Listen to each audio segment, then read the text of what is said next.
মানুষের একটি সমস্যা আছে যে মানুষ সাফল্যকে মাপতে থাকেন, লক্ষ্যপ্রাপ্তিকে মাপতে থাকেন এবং তার তুলনা করতে থাকেন যে ও এত কিছু পেল আর আমি পেলাম না, ওর কাছে এত কিছু আছে কিন্তু আমার কাছে নেই। এই তুলনা করার জন্য ওনারা দুঃখী হয়ে পড়েন, নিরাশ হয়ে পড়েন। তাই আমি একটা প্রশ্ন করছি যে এটা কি উচিত? এই সংসারে আপনি কি নিয়ে তুলনা করবেন, যেখানে সূর্যদেব চন্দ্রমা দুজনেই আছেন, দুজনেই হলেন বিশেষ, দুজনেই নিজ নিজ সময়ে উদিত হন। এদের মধ্যে একজন না থাকলে তাহলে আমাদের জীবন কঠিন হয়ে পড়বে।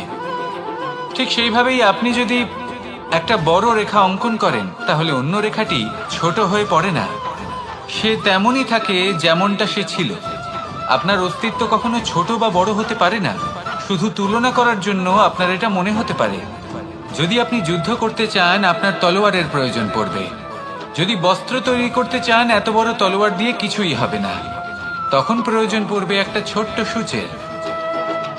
তাই তুলনা করবেন না, না নিজেকে ছোট মনে করবেন না অন্য কাউকে। সবার সাথে সহযোগিতা করুন, আর যদি তুলনা করতেই হয় নিজের সাথে করুন, যে কাল আমি কেমন ব্যক্তি ছিলাম, আজ কি তার থেকে শ্রেষ্ঠ হয়ে উঠতে পেরেছি। ভেবে দেখুন ভবিষ্যতে গিয়ে আপনি কতটা শ্রেষ্ঠ ব্যক্তি হতে পারেন। আসুন আমার সাথে ভালোবেসে বলুন রাধা রাধা।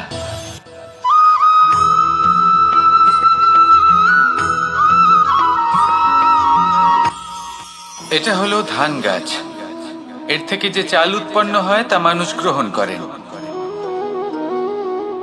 আর এটা কি? এ হলো জংলি ঘাস। একবার ভেবে দেখুন যদি এই জংলি ঘাস ধান গাছের আশেপাশে থাকে তাহলে কি হবে? ধান উৎপন্ন হতে পারবে?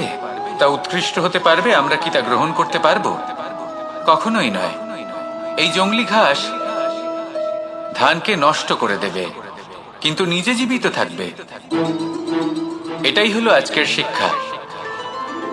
এই সংসারে যদি আপনি নীতির পথে চলতে চান, উচিত কর্ম করতে চান, সংসারকে সেবা করতে চান, তাহলে জংলি ঘাসের মতো ব্যক্তিদের থেকে সবসময় দূরে থাকতে হবে।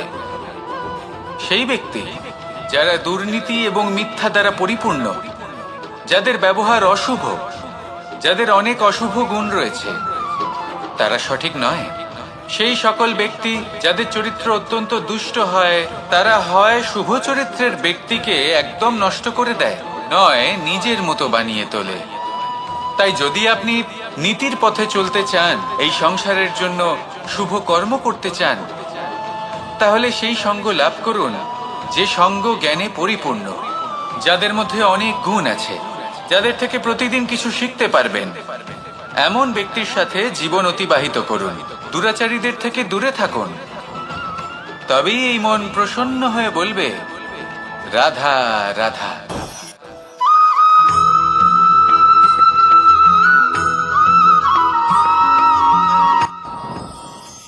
সাথী। সাথী এই শব্দটির ব্যাখ্যা কে কিভাবে করে? মিত্র, সখা, বন্ধু। কিন্তু অর্থ একটাই, তিনি যিনি আপনার সঙ্গী হন আর তিনি যার সাথী আপনি হন। এবার সব থেকে বড় প্রশ্ন হলো এটাই যে তিনি কে হতে পারেন যাকে আপনি আপনার সাথী বলে মেনে নিতে পারেন, নিজের সখা, নিজের মিত্র, নিজের বন্ধু মেনে নিতে পারেন। আপনার সাথী হলেন তিনি যিনি দুঃখের সময় আপনার পাশে থাকবেন, আপনার হাত ধরে থাকবেন। আপনার সাথী হলেন তিনি যার হাত আপনি নিজের সুখের দিনে ধরে থাকবেন। সেই সাথীরই হাত ধরুন যিনি দুঃখে সবসময় আপনাকে সাহায্য করার জন্য তৎপর হয়ে থাকেন, আপনার পাশে থাকেন, আর যাকে সুখের দিনে আপনি আপনার সাথে রাখতে পারেন। আর যখন আপনার সাথে আপনার এই সাথী থাকবে, তখন আপনি এটা বুঝবেন যে যখন জীবনে দুঃখ আসে তখন এই দুঃখ কমে যায়, সবার মধ্যে ভাগ হয়ে যায়। আর যদি তখন সুখ আসে তাহলে সেটা সবার উপস্থিতিতে আরো বেড়ে যায়। এটাই হলো প্রেম, এটাই হলো ভালোবাসা, এটাই হলো সঙ্গ। যেমন সম্পর্ক আমার আর রাধার মাঝে। তাহলে আসুন আর আমার সাথে ভালোবেসে বলুন রাধা রাধা।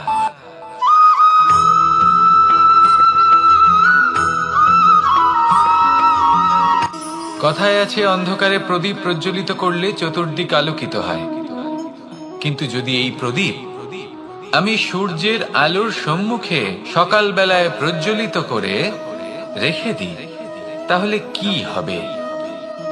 আপনি বলবেন যে এটা করে তো কোনো লাভই হলো না। সূর্যের প্রকাশের সামনে এই প্রদীপ আসলে কিছুই নয়।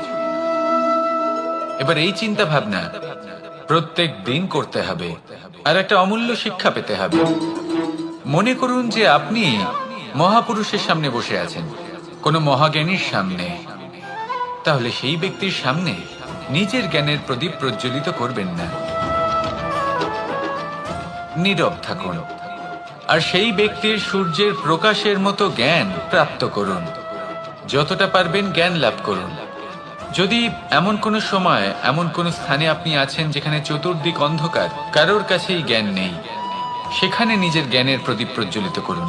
এমন করলে দুদিক থেকেই আপনার লাভ হবে। আপনার জ্ঞান প্রাপ্তিও হবে, আর জ্ঞানের সঠিক প্রয়োগও করতে পারবেন। আর এই মন প্রসন্ন হয়ে বলবে, রাধা রাধা।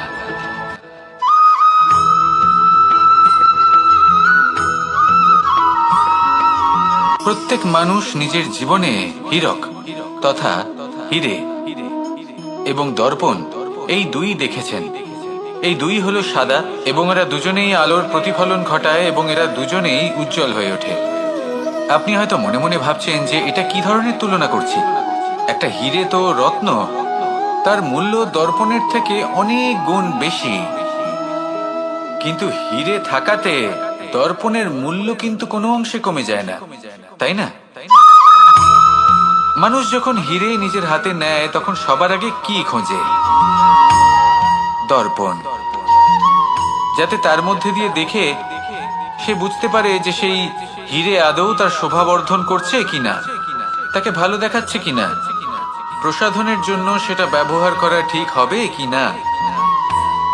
অর্থাৎ হীরের উপস্থিতিতে দর্পণের গুরুত্ব কম হলো না, দর্পণের কারণে হীরের মূল্য বোঝা গেল। আমাদের জীবনেও ঠিক এরকমই ঘটে।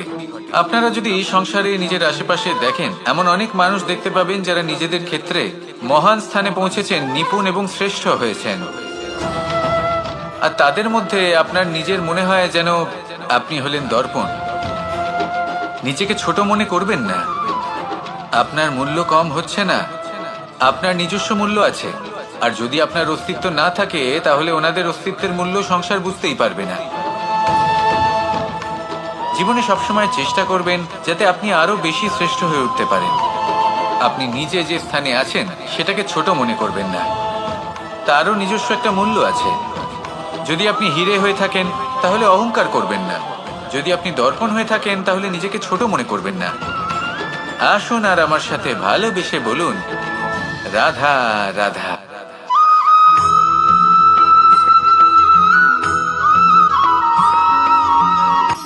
শক্তি, শক্তি অর্জন করা এতটা কঠিন নয় যতটা শক্তি লাভ করার পরে সেই শক্তি সামলানো কঠিন হয়।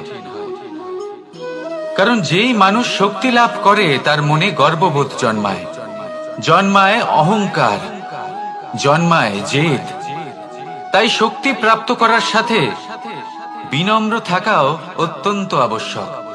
আর এটা আমাদের শেখা উচিত বৃক্ষের থেকে।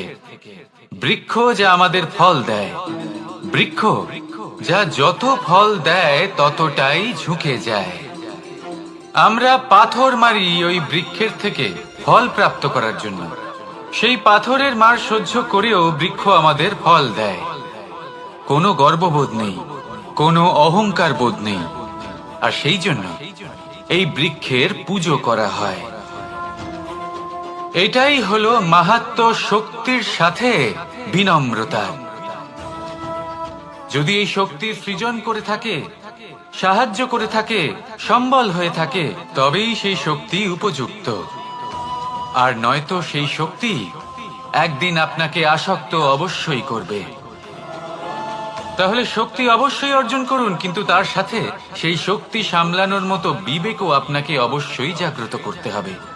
তাহলে আসুন আমার সাথে ভালোবেসে বলুন, রাধা রাধা।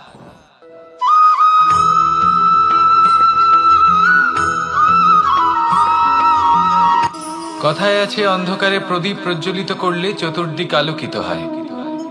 কিন্তু যদি এই প্রদীপ আমি সূর্যের আলোর সম্মুখে সকালবেলায় প্রজ্বলিত করে রেখে দিই, তাহলে কি হবে? আপনি বলবেন যে এটা করে তো কোনো লাভই হলো না। সূর্যের প্রকাশের সামনে এই প্রদীপ আসলে কিছুই নয়। এবার এই চিন্তা ভাবনা প্রত্যেক দিন করতে হবে, আর একটা অমূল্য শিক্ষা পেতে হবে। মনে করুন যে আপনি মহাপুরুষের সামনে বসে আছেন, কোনো মহাজ্ঞানীর সামনে। তাহলে সেই ব্যক্তির সামনে নিজের জ্ঞানের প্রদীপ প্রজ্বলিত করবেন না, নীরব থাকুন, আর সেই ব্যক্তির সূর্যের প্রকাশের মতো জ্ঞান প্রাপ্ত করুন। যতটা পারবেন জ্ঞান লাভ করুন। যদি এমন কোনো সময়, এমন কোনো স্থানে আপনি আছেন যেখানে চতুর্দিক অন্ধকার, কারোর কাছেই জ্ঞান নেই, সেখানে নিজের জ্ঞানের প্রদীপ প্রজ্বলিত করুন। এমন করলে দুদিক থেকেই আপনার লাভ হবে। আপনার জ্ঞান প্রাপ্তিও হবে, আর জ্ঞানের সঠিক প্রয়োগও করতে পারবেন। আর এই মন প্রসন্ন হয়ে বলবে, রাধা রাধা।